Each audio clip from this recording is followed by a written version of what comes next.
Halo pemirsa, jumpa lagi bersama Vira, presenter G-Watch TV. Kali ini Vira akan berbincang dengan Dr. John dan Pendeta Semi. Selamat siang bapak-bapak. Selamat siang Vira. Selamat siang pemirsa G-Watch TV.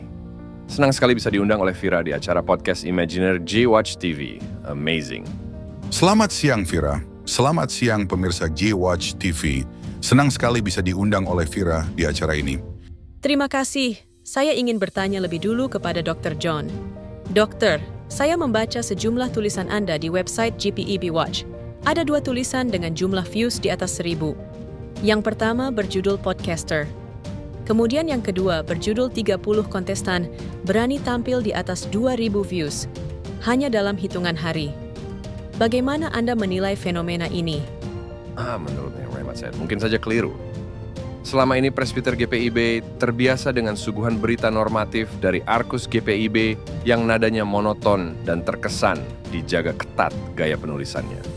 Sehingga saat saya menuliskan berita dengan gaya bahasa yang cenderung puitis, dengan bumbu satir diselingi dengan bahasa kedokteran dan judulnya bombastis, mereka ingin tahu apa isi beritanya. Apalagi saat ini GPIB sedang mempersiapkan diri untuk melakukan pesta iman per 5 tahun sekali. Persidangan Sinode Raya yang akan dilaksanakan di Makassar bulan Oktober mendatang. Terima kasih Dr. John. Senang sekali mendengar penjelasan Anda. Kelihatan Anda berusaha untuk membuka isolasi psikologi yang melilit Presbiter GPIB. Upaya ini baik sekali, tapi terkadang menimbulkan pro dan kontra. Benar sekali Vira. Satu hal yang saya kagumi, fungsionaris Majelis Sinod sebagai pemimpin tertinggi di GPIB bisa menerima kondisi ini dan belum menegur atau memanggil saya. Bahkan sebagian fungsionaris senang sekali berdiskusi dengan saya, seolah mereka memberikan dukungan atas keterbukaan yang sedang terjadi saat ini. Baik Dr. John, terima kasih atas penjelasannya. Saya ingin bertanya kepada Pak Pendeta Semi.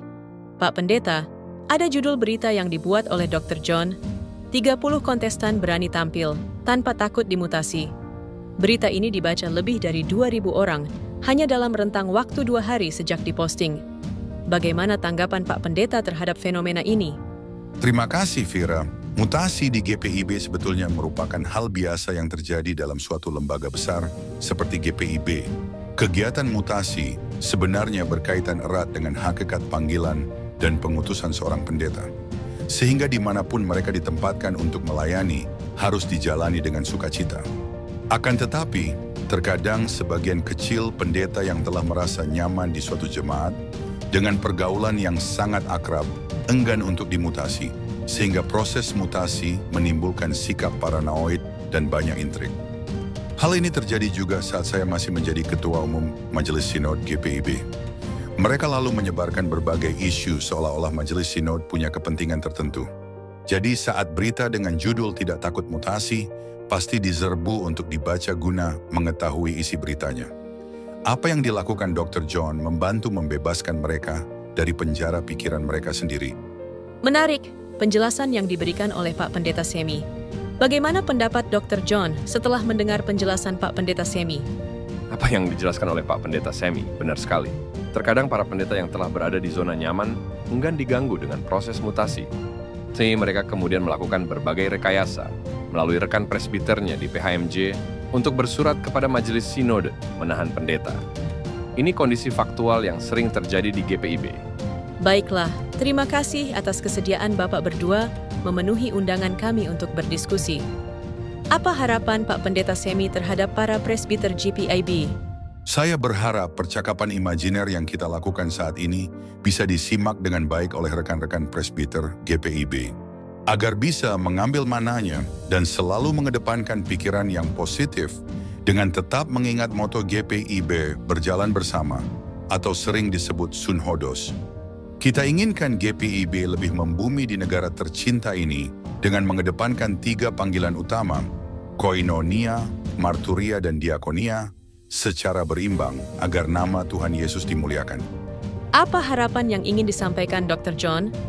GPIB Watch selalu hadir dengan tulisan-tulisan yang mempunyai makna kritikan yang konstruktif. Namun, tetap berada dalam koridor kita, berjalan bersama dalam dinamika yang dinamis. Tidak mungkin lembaga yang besar seperti GPIB berjalan tanpa masalah. Semua orang hidup punya masalah. Yang tidak punya masalah hanya orang yang sudah meninggalkan dunia. Kritikus jangan dianggap sebagai musuh. Jurnalis jangan disepelekan atau dimusuhin. Sebaliknya harus dirangkul. Kita jalankan peran masing-masing dengan baik dan bertanggung jawab sesuai talenta yang Tuhan berikan. Pemirsa G-Watch TV, demikianlah diskusi singkat bersama Dr. John dan Pak Pendeta Semi dalam acara podcast Imaginer G-Watch TV. Sampai jumpa di podcast berikutnya dengan topik bahasan yang menarik.